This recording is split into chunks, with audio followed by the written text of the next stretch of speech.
Bonjour, je m'appelle Catherine Lepers, je suis professeure à Télécom Sud Paris. Dans cette leçon, nous allons voir ce qu'est une liaison à fibre optique avec un focus sur la fibre. Une liaison à fibre optique est constituée d'un émetteur optique, d'un récepteur optique, l'émetteur optique et le récepteur optique étant reliés par une fibre optique. Les données clients viennent moduler l'émetteur optique, sont transmises dans la fibre optique et sont reçues par le récepteur optique. À l'intérieur de l'émetteur optique, on trouvera comme composant principal une diode laser.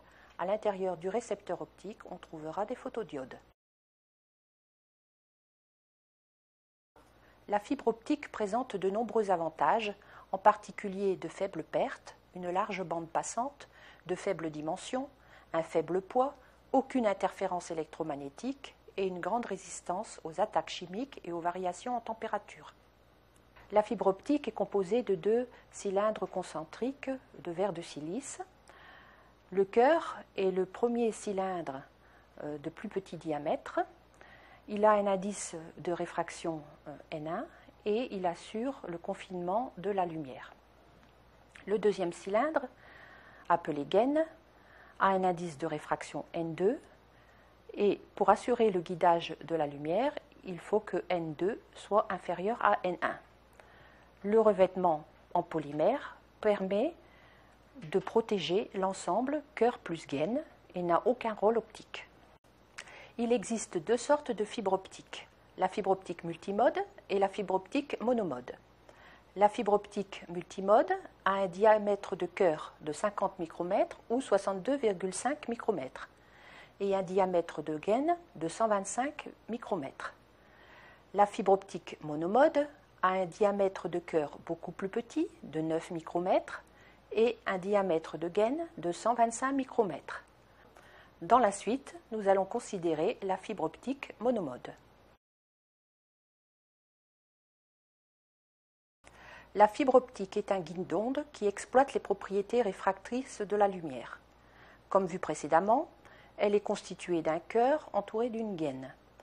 Le cœur de la fibre a un indice de réfraction légèrement plus élevé que celui de la gaine. Sous certaines conditions d'injection de la lumière dans le cœur, il est alors possible de confiner la lumière qui se trouve entièrement réfléchie de multiples fois à l'interface cœur-gaine.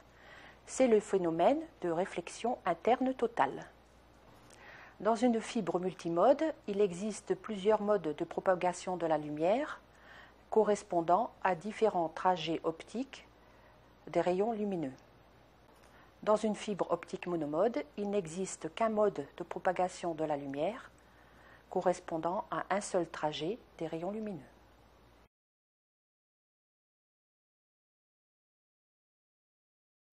Le spectre des longueurs d'onde est décomposé en trois parties.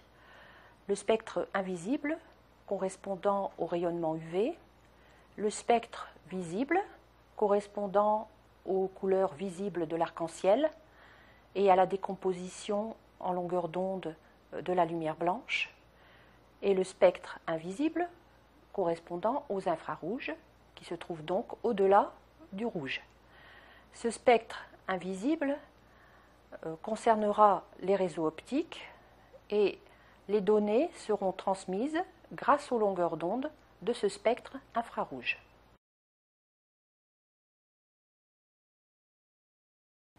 Il existe deux sources d'atténuation de la lumière dans la fibre optique, des sources d'atténuation intrinsèques et des sources d'atténuation extrinsèques.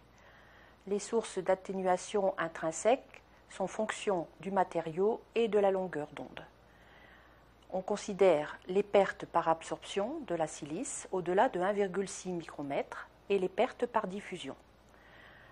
Dans les pertes par diffusion, il y a la diffusion due aux hétérogénéités d'indice de réfraction du cœur ou diffusion de relais, et il y a la diffusion due aux irrégularités de l'interface cœur-gaine. Dans la courbe d'évolution de l'atténuation intrinsèque et donc des pertes de la fibre en dB par kilomètre, en fonction de la longueur d'onde, on observe la diffusion de relais qui est due donc à l'interaction de la lumière avec le verre, avec une décroissance de la courbe en 1 sur lambda puissance 4. On retrouve également la remontée de ces pertes au-delà de 1,6 micromètre due à l'absorption de la silice dans l'infrarouge. À noter également la présence de pics d'absorption à 1,24 micromètre et 1,39 micromètre due à la présence de molécules d'eau dans le process de fabrication de la fibre. On notera également des pertes minimales de la fibre égales à 0,2 dB par kilomètre pour une longueur d'onde de 1,5 micromètre. Les pertes d'atténuation extrinsèque concernent les pertes par rayonnement dues aux courbures de la fibre, les pertes de raccordement dues aux épissures et aux connecteurs, et les pertes par couplage de la lumière en entrée et en sortie de fibre.